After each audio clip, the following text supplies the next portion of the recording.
Hello, how are we doing today? Thank you for clicking on my channel, Kelly Legends Media. Really appreciate that. If you can, please hit that subscribe button before leaving me today. It really helped me and getting my number of subscribes up. I'd really appreciate it. You would be helping me out very, very much. Today's video is about something that happened on Whittier Boulevard, a riot that took place during a march. Okay. The reason why I thought of doing this video was I was at Belvedere Park the other day, and I seen a group of men that were having a meeting, and I noticed they were wearing these hats. And as I got closer to them, I realized that they were the Brown Berets, the Brown Berets. Now, I haven't heard about them in years or seen anything that they're working on, but it was definitely them. I spoke to one of the guys after their meeting was over, and they invited me to go over and to their office, to their headquarters and stuff, if I wanted to get more information on stuff they were working on in the present. Now, that gave me the idea to do this video. This video is not only about them, but also about a young man named Ruben Salazar. He was a young reporter, a young Chicano reporter that was murdered by the East LA County Sheriff's Department back in the early 70s when this riot took place. Okay, it started off as a peaceful march with 20,000 Mexican Americans marching down Whittier Boulevard, the same Whittier Boulevard that they use for cruising today. Okay, and I was down there with my dad. I was 8 years old. We were in front of the Boulevard Theater, which later on became the Huggy Boy Theater. Okay, Huggy Boy bought it and was doing some of his dances and different things there at that show, at that location. But anyways, it was the Boulevard Theater at the time. Me and my dad are standing there. I'm watching all the people march down Whittier Boulevard. They had signs. Now, this march was in protest to the Vietnam War, okay? And the reason why they were protesting was because a disproportionate amount of people of color, in other words, not only Mexicans, but also blacks, were getting killed during the Vietnam War out on the battlefield. Not only that, but they opposed the war altogether, okay? So they're doing this peaceful march down Whittier Boulevard, and the way the story goes was down by Laguna Park, which is now referred to as Salazar Park. Down by Laguna Park, one of the business owners called and reported that these protesters were down there and looked like they were getting ready to rob the place, or they were stealing things, or he suspected that they would be looting things there in his business and in that vicinity. So the sheriffs went down there. They got crazy with the people, and things jumped off over there. Okay. When everything was said and done, 150 people were arrested, and 4 people were killed. One of them, Ruben Salazar. He became a martyr for the Chicanos in East LA. He worked for a newspaper. He was a newspaper columnist, and he did a lot of articles on Chicano rights, different things in the Chicano community and stuff. And he was well loved by the people. He's definitely a legend in his own time now. And he was murdered. He was hit in the head by a tear gas canister that was fired by one of the sheriffs. What ends up happening? Sorry about that. Excuse me. What ends up happening is the people revolted. There was fighting. The cops got rushed. It's a big riot. Okay, the riot ignited like a fuse all the way down Whittier Boulevard. Okay, what happened was my dad noticed what was going on, and he grabbed me by my wrist and he took me home. Okay, I lived about 3 blocks from Whittier Boulevard, and me being the kid that I was, I walked in the front door. My dad's telling my mom and my family about what's going on, down at the march, right? And I didn't waste no time. I went in the front door and I walked. I opened the back door, closed the door. As soon as I was outside, I took off running, jumped the fence, got to the next block, and went running back down to Whittier Boulevard. Now, when I got down there, excuse me, when I got down there, um, yeah, there was tear gas canisters flying left and right. People were fighting. There was shots fired. I don't know what kind of excuse me. I don't know what kind of guns, or maybe they were the tear gas guns I was hearing, but there was people fighting with police. Police were beating up people with nightsticks. But what caught my eye was the looting. People started breaking windows there on Whittier Boulevard. And first it was just breaking windows of cars. People were angry, upset, and that's the way they expressed their anger. In any case, I'm going to tell this little bit of this story that really doesn't fit with the importance of what I'm saying right now, but it was my experience, so I'm going to share this. There was a store there on Whittier Boulevard called Western Auto, and Western Auto sold a lot of cool things, man, for kids: bikes, go karts, mini bikes, you know, all kinds of nice things. And there was this red, like a candy apple or cherry color mini bike there in the store, and people were grabbing bikes and stuff from in there. And me, I was an 8-year-old kid. I seen the mini bike, I wanted it, so I ran. I grabbed the mini bike and I took off. Man, I was the happiest kid. I couldn't have been more happy. My friends had mini bikes. I wanted a mini bike bad, and now I had one, and it was a beautiful one, and it was a big one.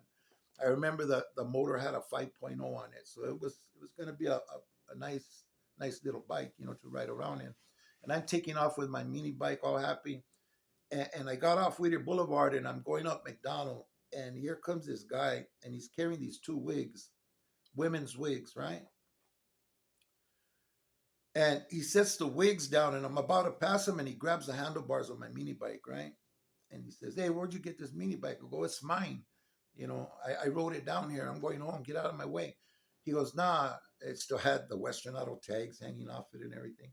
He goes, "Nah, you stole this. You stole this bike." I go, "No, no, it's mine. Let go, let go. I'm trying to get loose, right, man?" And he gave me a slap. He was a big grown man, and he just slapped me in the side of my head, bink, and I flipped over the seat of the bike and fell on the floor. And by the time I got up, all I could see was his back and the back end of the mini bike going down the street. Man, I was so upset, man. Dude, he took my mini bike, man. I was mad. It wasn't mine anyway, so I shouldn't have been so butthurt about it. So I ended up going home with two wigs, from my sister. I gave them to whoever. Here, you guys want these? I found them out right here down the street around the corner. I lied to them, to my family. In any case, the riot went on, and when everything was said and done, like I said, 100 and 150 people were arrested and 4 people were dead. You know, besides Ruben Salazar, there was some other individuals that had gotten killed there at that riot. And the Brown Berets, they were a paramilitary group. It was a group that was modeled after the Black Panther Party. Okay, and I've heard this from several people. In fact, I've heard this from a Brown Beret that lives in my neighborhood that I often talk to, and he's been from the Brown Berets for years and years, and uh, and he also has a patch from the Black Panthers, and he explained to me how the two groups uh, were doing the same thing. They were fighting against discrimination. They were fighting against not having the right political representation in politics because it was all white, mostly all white, and also police brutality, because there was a lot of police brutality going on. You know, I mean, I even remember when I was as old as 14, 15, the cops, they were nothing nice, man. They used to beat us up, throw us in the cop car, give us a quick beat down in the back seat, and take us to a neighborhood that we didn't get along with, and throw us out, and then announce it on their microphones, so that people from their neighborhood, whatever neighborhood they dropped us out, will come out and find us and maybe beat our ass some more. Uh, at Third Street substation, man, they take us in cells and come and polish their boots on us, kick the shit out of us, hit us with flashlights, batons, and then throw us in the cell. They were nothing nice. Back in the days, the police were way more brutal than they are today. And I know the comparison because I've dealt with them through the years. And back in the 70s was the worst time uh, to get it stopped and get into it in any way with the sheriff, man. They'll beat your ass, or you run from them. You run and they catch you, ass beating, you know, for sure. You knew it. You knew it as soon as you were losing your win and they're gonna about to catch you. You already know. Okay, here comes the ass beating. You were gonna get beat. You know. Anyways, the Brown Berets were against this, and we're trying to stop this, all these atrocities that were going on by the government towards Hispanics. They wanted fair housing for the Mexican people. We still don't have fair housing. Yeah, there's fair housing projects, but look at the rent. There's no rent control. Eh, Look at all the homeless people now. Back then, we didn't have as many homeless people like on Whittier Boulevard and the freeways here than we do now. It's we need someone like the Brown Berets to do more. To be more active. You know, like what happened with Rodney King. When Rodney King got a beat down, man, the blacks almost burned down the city when those officers didn't get their punishment that they deserved. And I'm not saying that's the way to do it, but you see all the marches they do, all the organized marches that they do for their people when they get hurt, when they when something happens to them in jail and they get beaten, treated poorly by the officers in jail. They have organizations that speak up for their people and bring it to the forefront of the news, and they fight for them. And we really do need something like that for the Mexican population, the Chicano population, because it goes on with us too, but you just don't hear about it. But it happens all the time, and maybe sometimes maybe it there's a cause for it, because I know sometimes we get crazy, but sometimes, man, it's bullshit.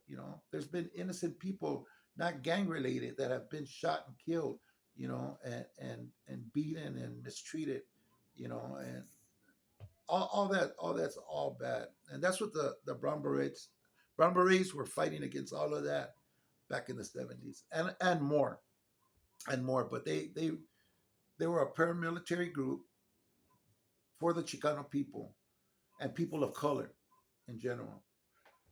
Anyways, I just wanted to do a real quick video on this riot because it was a big milestone for the Chicanos, and I'm gonna do the next video is gonna be not a part two, but it's gonna be on the walkouts that happened right around the same time, and the results of those walkouts were all positive, and I'm gonna share that on my next video, and I hope you catch it. But yeah, rest in peace, Ruben Salazar, and the people that lost their lives that day, marching and representing the Mexican American community. And yeah, God bless them and their families, and all the people that were hurt during that riot, because there was a lot of injured people. They only mentioned the arrest, the 150 people that were arrested, and the 4 people that were killed. Not that doesn't even touch on all the people that were injured, got their heads cracked, got beat down by these police, shot with canisters, and lived. And man, it was bad, And it all started over a misunderstanding over some bull that happened down by Laguna/Salazar Park. In any case, this is my video for today. I hope you enjoyed it, and I hope to see you on the next video. Hit that subscribe and like button if you please, and also that notification bell so you can be notified when these videos are coming out.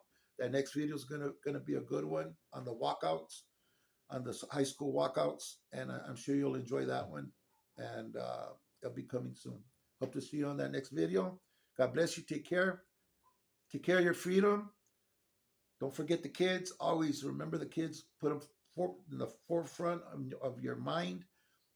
They need you fathers, all you strong fathers out there. And they also need you.